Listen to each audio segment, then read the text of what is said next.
How do you sort out the so-called jargon from real-world practices that work? Do the members of your organization find some business or technology advice utterly confusing? Welcome to Real Talk with Sam Holcman. In this program, we set the record straight, and in terms that business people and technology people can understand.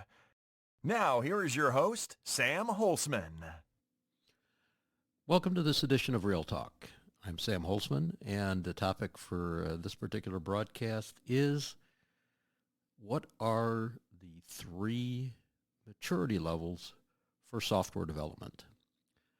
In previous broadcasts, especially my one-hour broadcasts that go into quite a bit of depth on these topics, I've covered this a number of times, but in my Real Talk podcasts, these 5 or so minute podcasts, I haven't done one of these. So I'm doing that now to provide some insight to our audience when they take a look at what I consider to be the fundamental root cause for all of these cyber attacks, all the issues we're already seeing with artificial intelligence and the, as they call it, I'm sorry I'm laughing, the hallucinations.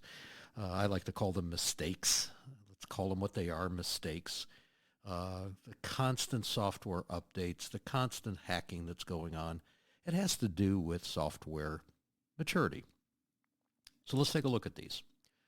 What we refer to as maturity level 1. Maturity level 1, the phrase that we use is it's make to order. Make to order. And that phrase basically says everything is, quote, handcrafted. Handcrafted. It doesn't matter if it's agile handcrafting, waterfall handcrafting. If you're writing code, you are in maturity level 1. Doesn't matter what language you're using. It doesn't matter what flow diagrams you're using or tools or any of that. It's maturity level 1. Long lead times, high costs, generally low reliability. Maturity level 2. Maturity level 2 is referred to as provide from stock. Now, provide from stock, another phrase there would be COTS packages, commercial off-the-shelf packages.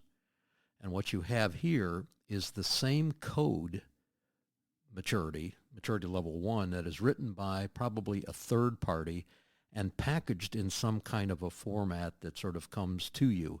And that could be in the cloud, it could be on your desktop, it could be on a service. But basically what you have there is someone's idea of what a series of functionalities should be, and they're coming to you in a package for generally a fee of some kind. And that has some attraction.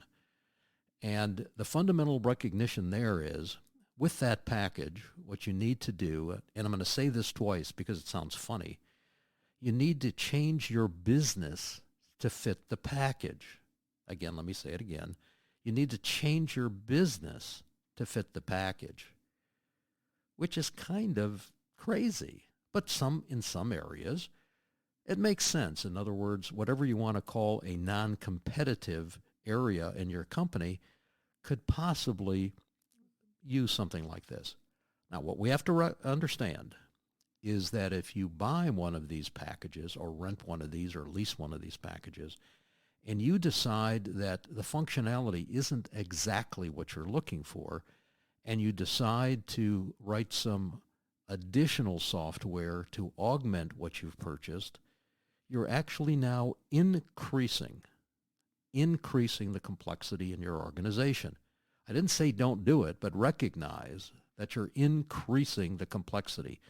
The reason for this is quite simple. You have the vendor package and the vendor software updates and maintenance and things like that that are going to happen. You now have your custom software that you've built and the updates to that. And then you have the interfaces between those, another piece of software that works off of the vendor package and your package to keep all of this in sync. You have increased the complexity in the organization, and that's why most organizations find If they open their eyes a little bit and aren't too embarrassed by this, there's really nothing to be embarrassed about. That costs haven't gone down, complexity hasn't gone down. As a matter of fact, complexity has gone up. Maturity level 1, make to order. Maturity level 2, provide from stock. Maturity level 3, assemble to order. Assemble to order. Now, the example that people have told me is the best example I have of this, so I'm just going to repeat that, is the concept of a salad bar. Think about a salad bar for just a moment. Let's say you have 16 ingredients on the salad bar. Lettuce and tomato and onions and cucumbers and garbanzo beans and chicken and bacon and whatever you want on there. 16 elements. How many different kinds of salads can you assemble and at one speed? Well, how many salads? Different kinds of salads? Carl Sagan gave us the number. Billions and billions of salads we can make.